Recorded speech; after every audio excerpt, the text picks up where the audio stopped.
a chilling tale of a woman and her 3 children who claimed to be under the control of demonic forces.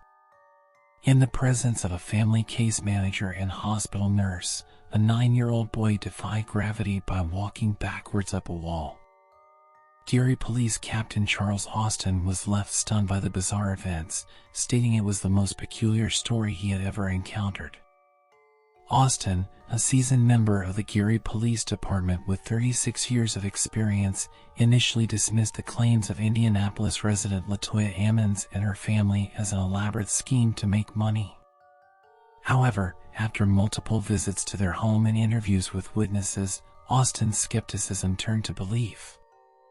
Despite Austin's conviction, not everyone involved with the family was convinced by their incredible story, and many remained skeptical of Ammons' supernatural claims.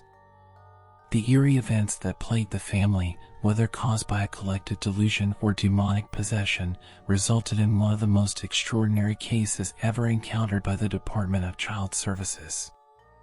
The Indianapolis Star obtained nearly 800 pages of official records and conducted over a dozen interviews with police, DCS personnel, psychologists, family members, and a Catholic priest to document the strange occurrences. Ammons stands by her story and has been remarkably forthcoming. She agreed to let the Star review medical, psychological, and official records that are not available to the public, even though they were not always complimentary, on the condition that her children remain anonymous. The family's already bizarre story becomes even more perplexing when you consider that it involved intervention from the Department of Child Services, multiple psychological evaluations, a police investigation, and ultimately, a series of exorcisms. According to the family, it all began with something as innocuous as flies. In November 2011, Ammons and her family moved into a rental home on Carolina Street in Gary, a peaceful street lined with modest one-story houses. Despite the cold winter weather, their screened-in porch was suddenly inundated with large black flies. Ammons' mother, Rosa Campbell, recalls thinking that this was not normal. No matter how many flies they killed, more kept appearing. Other strange occurrences began to happen as well. Campbell and Ammons reported hearing the distinct sound of footsteps ascending the basement stairs and the creaking of the door between the basement and kitchen after midnight. However, when they checked, no one was there.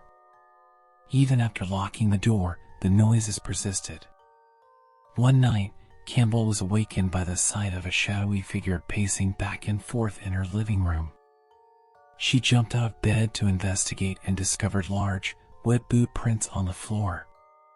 On March 10, 2012, the family's feelings of unease escalated into fear. At around 2 a.m., when Campbell, Ammons, and her children would normally have been asleep, they were instead awake, mourning the loss of a loved one with a group of friends. Suddenly, Ammons, who was in Campbell's bedroom, let out a piercing scream, crying out for her mother. Campbell rushed into her bedroom where her 12-year-old granddaughter and a friend were staying. According to their account, Ammons and Campbell saw the 12-year-old girl levitating above the bed, unconscious. Ammons and several others gathered around the girl and began to pray. Campbell recalls feeling terrified. Campbell was left bewildered and questioning what was happening and why it was happening to them. Eventually, the girl descended back onto the bed and woke up with no recollection of the event. Campbell and Ammons reported that the friends who were visiting that night were so shaken by what they had witnessed that they refused to return. Campbell recalls telling her daughter that they needed to seek help from someone who knew how to deal with their situation.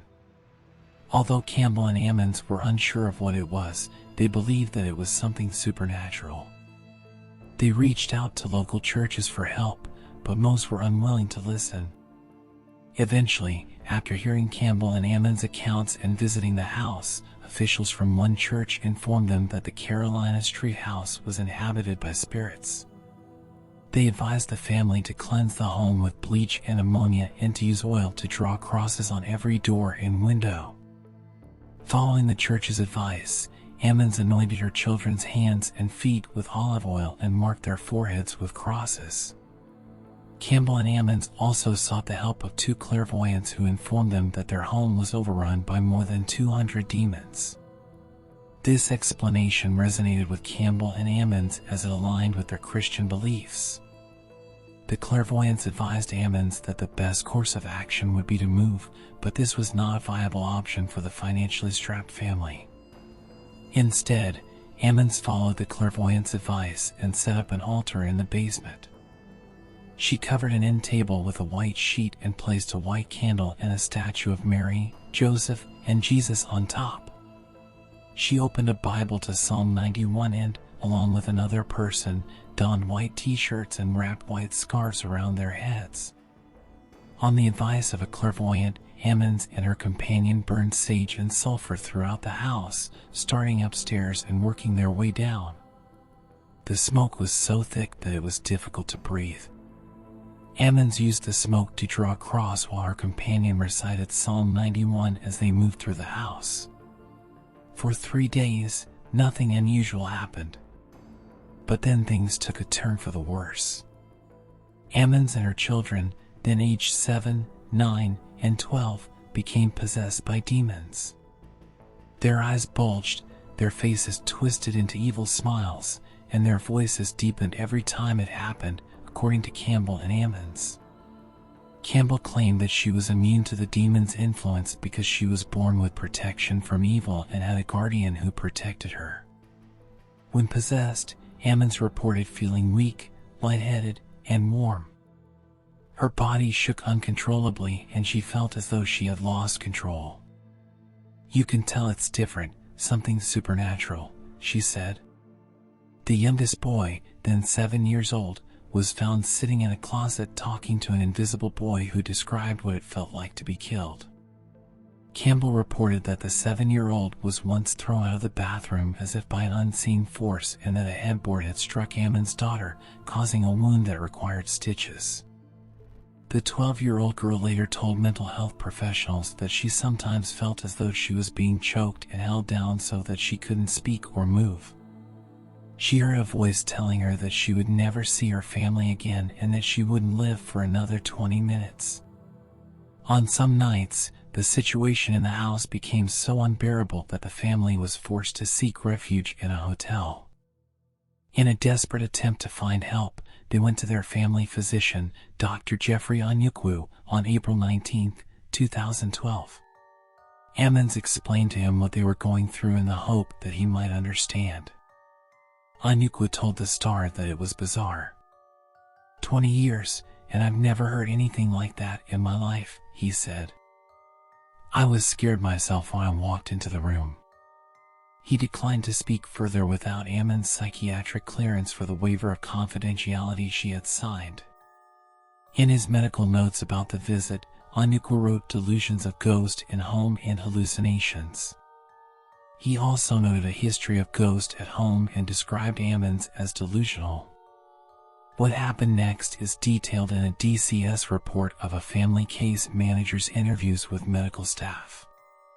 During the visit with Dr. Onyekwu, Campbell reported that Ammons' sons began cursing at the doctor in demonic voices and raging at him. According to a DCS report, medical staff witnessed the youngest boy being lifted and thrown into a wall without anyone touching him. The boys suddenly lost consciousness and could not be roused. Campbell cradled one boy in her arms while Ammons held the other. Someone from the doctor's office called 911 and Onyekwu reported that 7 or 8 police officers and multiple ambulances arrived on the scene. They couldn't figure out exactly what was happening, he recalled. The boys were taken to Methodist Hospital's campus in Gary by police and emergency personnel. Ammons reported that hospital staff laughed at her request to anoint her sons with olive oil. Ammons was unable to communicate with the hospital personnel and instead turned to God for help. Her older son, then 9, acted rationally upon waking up in the hospital. However, her youngest son screamed and thrashed about so much that it took 5 men to hold him down. Meanwhile, someone called DCS and asked the agency to investigate Ammons for possible child abuse or neglect. The caller speculated that Ammons might have a mental illness and believed that the children were performing for Ammons while she encouraged their behavior. DCS family case manager Valerie Washington was asked to handle the initial investigation. She gave an account to police and in her intake officer's report. Hospital personnel examined Ammons and her children and found them to be healthy and free of marks or bruises. A hospital psychiatrist evaluated Ammons and determined she was of sound mind. Washington interviewed the family in the hospital. While she spoke with Ammons, the 7-year-old boy started growling with his teeth showing and his eyes rolled back in his head. The boy locked his hands around his older brother's throat and refused to let go until adults pried his hands open. Later that evening, Washington and registered nurse Willie Lee Walker brought the two boys into a small exam room for an interview. Campbell joined them. The 7-year-old stared into his brother's eyes and began to growl again. "It's time to die," the youngster muttered, his voice heavy and strange. "I'm going to murder you." While the younger brother was speaking, the older sibling began headbutting Campbell in the stomach. Campbell took her grandson's hands in hers and began to pray. What happened next shocked the observers, and some saw it as confirmation of paranormal activity rather than evidence. According to Washington's original DCS report, which Walker, the nurse, supported, the 9-year-old had a strange grin and walked backward up a wall to the ceiling. He then flipped Campbell over and landed on his feet. He never took his grandmother's hand in his. Walker told the Star he walked up the wall, flipped over her, and stood there.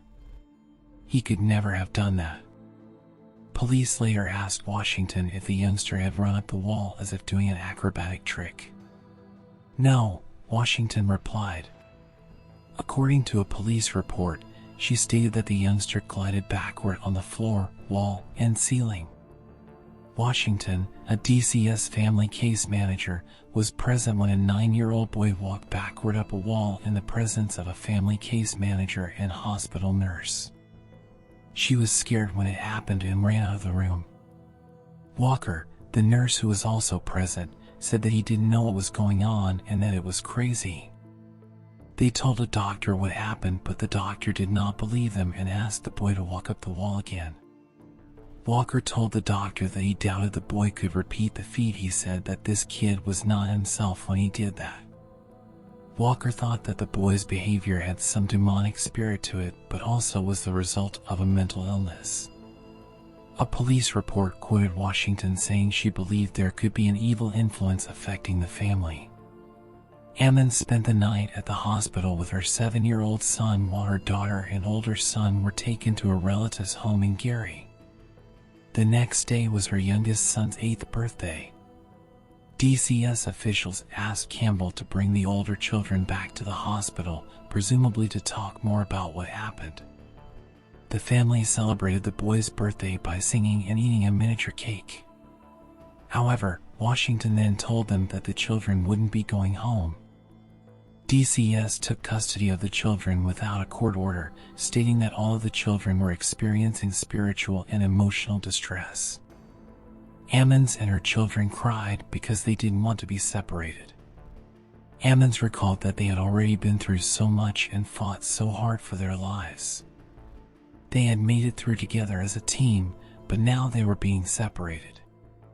On the morning of April 20th, 2012, Reverend Michael Maginot was leading a Bible study in his living room when he received a call from a hospital chaplain. The chaplain asked him to perform an exorcism on Ammons' 9-year-old son.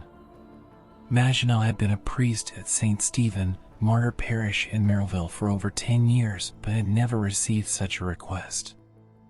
He agreed to interview the family after Sunday Mass a few days later.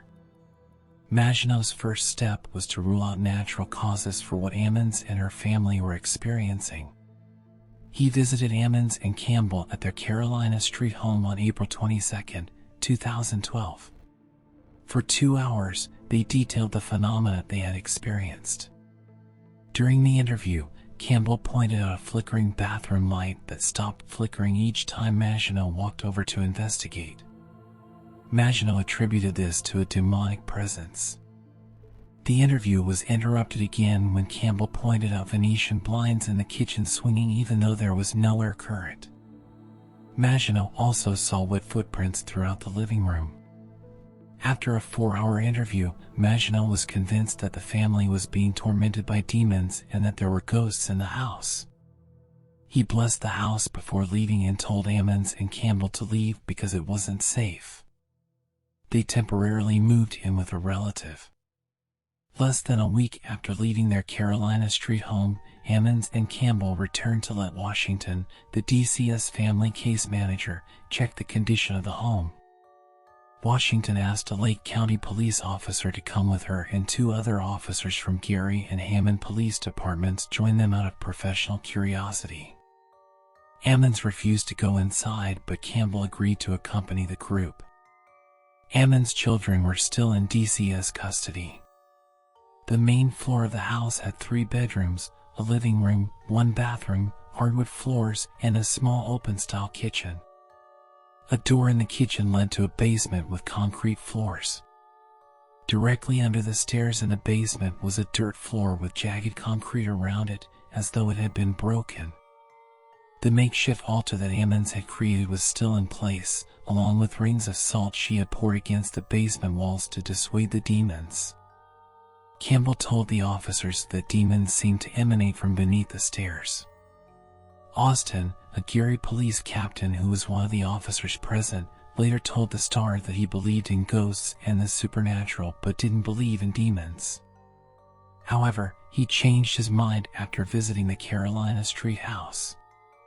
During the interview with Campbell, one of the officers' audio recorders malfunctioned. The power light flashed to indicate that the batteries were dying even though the officer had placed fresh batteries in the recorder earlier that day. Another officer recorded audio, and when he played it back later, he heard an unknown voice whisper, "Hey." That officer also took photos of the house, and in one photo of the basement stairs, there was a cloudy white image in the upper right-hand corner. When an officer enlarged the photo, that cloud appeared to resemble a face and revealed a second green image that looked like a female. Austin said that photos he snapped with his iPhone also seemed to have strange silhouettes in them. On the way home, the radio in his police-issued Ford malfunctioned. Later, the garage at his Gary home refused to open even though the power was on everywhere else. The driver's seat in his personal 2005 Infiniti also started moving backward and forward on its own. He had the car checked at a dealership, and the mechanic told him that the motor on the driver's seat was broken and could have caused a distraction leading to an accident. Austin found himself starting to believe Ammons' claims of paranormal activity. However, mental health professionals evaluating Ammons and her children remained skeptical. In April 2012, DCS petitioned Lake Juvenile Court for temporary wardship of the 3 children, and the request was granted. DCS found that Ammons neglected her children's education by not having them in school regularly. Ammons told Washington that there were times she couldn't send her kids to school because the spirits would make them sick or they would be up all night without sleep. DCS temporarily placed her daughter and older son at St. Joseph's Carmelite Home in East Chicago while her youngest son was sent to Christian Haven in Wheatfield for a psychiatric evaluation. Clinical psychologist Stacy Wright evaluated Ammons' youngest son and said that he tended to act possessed when he was challenged, redirected, or asked questions he didn't want to answer. In her evaluation, Wright wrote that he seemed coherent and logical except when he talked about demons. Clinical psychologist Stacy Wright evaluated Ammons' 8-year-old son and found that his stories became bizarre, fragmented, and illogical when he talked about demons. His stories changed each time he told them, and he also changed the subject, quizzing Wright on math problems and asking her about outer space. Wright believed that the 8-year-old did not suffer from a true psychotic disorder. She wrote in her psychological evaluation that it appeared to be an unfortunate and sad case of a child who had been induced into a delusional system perpetuated by his mother and potentially reinforced by other relatives. Clinical psychologist Joel Schwartz, who evaluated Ammons' daughter and older son, came to a similar conclusion. He wrote that there appeared to be a need to assess the extent to which Ammons' daughter may have been unduly influenced by her mother's concerns that the family was exposed to paranormal experiences. Ammons' daughter told Schwartz that she saw shadowy figures in the Carolina Street home and that she twice went into trances. Ammons' older son told Schwartz that doors would slam and stuff started moving around. Ammons was also examined several times by psychologists who said she was guarded but did not seem to be experiencing symptoms of psychosis or thought disorder. One psychologist recommended that Ammons be assessed to determine whether her religiosity may be masking underlying delusional ideations or perceptual disturbances. Ammons, and all three children, insisted they were possessed by demons. DCS established goals for the family. One of them insisted that the children not talk demons or being possessed, and accept responsibility for their behavior. They also needed to go to counseling to deal with their prior actions. While DCS officials praised Ammons for having a tight bond with her children, the agency also advised her to utilize alternative means of discipline that are not directly tied to religion and demon possession, according to the case plan. Encouragement, restrictions, and the withholding of privileges were all examples of appropriate discipline. During supervised visits with the children, she could work on those objectives. Ammons also needed to find work and suitable lodging due to the paranormal activities at the Carolina Street property. While Ammons sought to achieve those goals, police and DCS officials continued to examine weird occurrences in the house. On the afternoon of May 10, 2012, Campbell, Ammons, Austin, and two other police officers returned to the Carolina Street home. They were joined by Maginot, two Lake County officers with a police dog, and DCS family case manager Samantha Illich. Illich volunteered to go in Washington's place because Washington didn't want to go back to the house. A county officer took his police dog around the home, but the dog didn't show interest in any particular area. Everyone else headed into the basement. Illich touched some strange liquid she saw dripping in the basement and said it felt slippery yet sticky between her fingers. Maginot wanted to check the dirt under the stairs for a pentagram or personal objects that might have been cursed. According to a Lake County police report, he said that a pentagram might indicate a demonic presence and possible portal to hell. Maginot added that if someone had died in the house and was buried under the stairs, it could explain paranormal activity. One of the police officers dug a hole beneath the stairs and unearthed various objects, including a pink press-on fingernail, a white pair of panties, a political shirt pin, and candy wrappers. Finding nothing else, the officer replaced the dirt and raked over it. Maginot blessed some salt and spread it under the stairs and throughout the basement. Later on, Illich said she felt as if she was having a panic attack and couldn't breathe. She walked outside to wait for the group. When Maginot started questioning Ammons inside the house, she complained of a headache and shoulder pain. She joined Illich outside. Austin left the house at nightfall. The other officers continued to walk through the home.